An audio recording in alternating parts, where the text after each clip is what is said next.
Hello, everyone. Christina here. I apologize if my voice is a little bit gone. I'm fighting a little bit of a cold, but I wanted to share this fun card with you that I made with my premium members here at YouTube a few weeks ago. So I'm using the Spring Stem stamps, and I'm going to be doing a bunch of watercolor. So I'm using my Fabriano Artistico Extra White watercolor paper. This is 5x7, but I've actually cut it down to a little bit smaller than 5x7, so it's just slightly larger than an A2 card. And I've picked this size in particular, which I believe is 6 by, I think it was 4 3/4, so that when I go to tape it down on my board and do my painting, that the finished painted area will be just about A2 sized, which is 4 1/4 by 5 1/2, but it's edge to edge. It won't have any strange like edges that don't get painted. So as you can see here, I'm taking that stem of flowers and I'm stamping it multiple times over the entire area of this watercolor paper. I'm using some waterproof, bleed-proof black ink. This is Versafine Clair in the color Nocturne.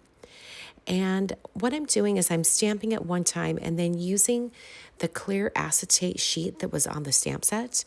I'm using that against the watercolor paper and then placing the stamp on top so that I can kind of move it around, kind of slide it across that watercolor panel without having any of the stamp actually touching the paper.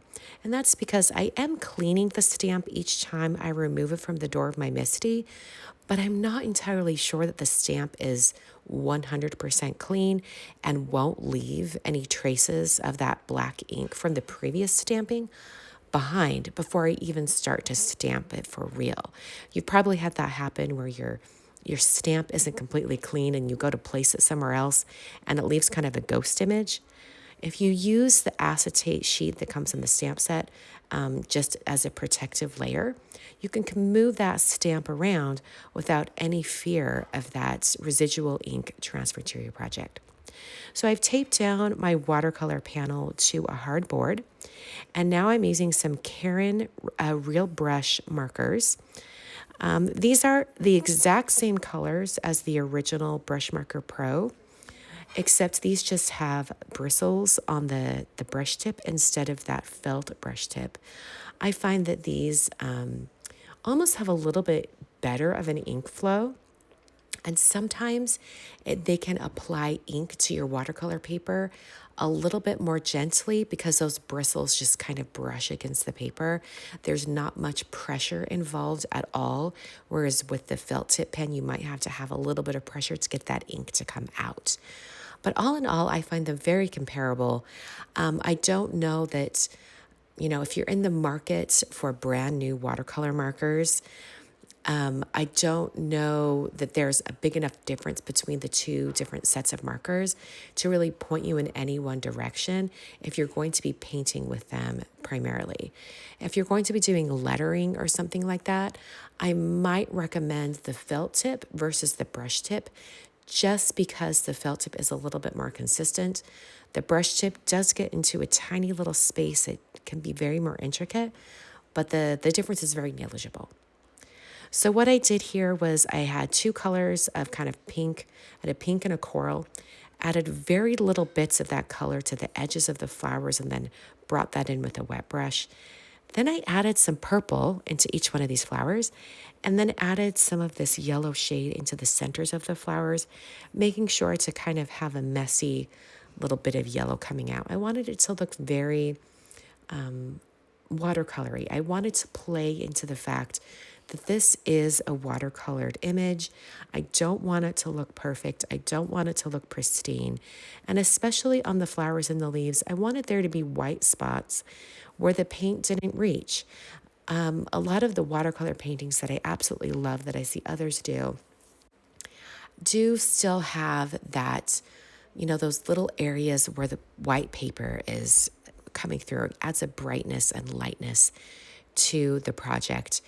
Now, when I say lightness and brightness, I also like to make sure that I bring in some darker areas of contrast, The black lines of the flowers really helps with that. But overall, you want to have a pretty good balance between really light areas and some darker areas. So as I'm adding in this background, which I hemmed and hawed over this quite a bit before I actually went to do it, and then decided to just go for it. I'm basically wetting an area with just clean water on a brush with no color. I'm wetting that area and then dropping in bits of color directly from the marker. And that allows me to really get that color to spread and disperse over that entire area that is wet. So if you add color to a wet piece of paper, that color is going to go all the way to the edge of that wet area. So if you really want a soft background, I recommend wetting your paper first and then adding your color. Because if you go in on bone dry paper with all of that color, you're going to get a harsher edge. Sometimes that doesn't matter if you're going to be painting all the way to the edge of the paper, so it's not really going to show. But if you want to have some softer edges and have the colors kind of blend with each other, you might try wetting the paper first like I did here. So I'm drying that watercolor painting, making sure to get all those areas. And then I'm coming back in with more of my gray shade that I use for the background. And I'm adding a shadow around the flowers. I realized that they really didn't look cohesive. They didn't look like they were really melding with that background. And I thought giving it a shadow would give it some grounding and help it look a little bit more finished. And I really think that helped just give these flowers a pop. Adding a little bit of a dark edge just to one side of the flowers really lets the brightness of the flowers show. So once that was completely dry, I removed it from my hardboard. I peeled off that tape. You can see that the area that was not painted is just, about 1/4 inch around those edges. It allowed me to take it to my paper trimmer and trim it down to exactly 4 1/4 by 5 1/2, and then mount it to a folded note card. I'm using some thick tape from Altenew right up against the edge of that watercolor paper so that I can adhere this to my card and not have any of the edges peel up. This is my favorite adhesive for adhering watercolor panels or anything that might be a little bit warped directly to a card front, edge to edge. I'm now using my A2 detailed frames dies, and I'm going to grab that little scalloped die. It's the perfect distance from the edge. I love this one. And I actually cut it out of white cardstock twice, and I realized that doesn't stand out very much on this kind of busy background. So then I used black cardstock and cut it out a 3rd time, and I'm going to be stacking these. So before I move on to stack all of these frames, I thought I would cut out my greeting, stamp and cut it out. I'm using the interior piece of that black cardstock where I cut out the scalloped frame. And I'm prepping the black cardstock with an anti-static powder tool and then stamping my greeting from the stamp set in white pigment ink.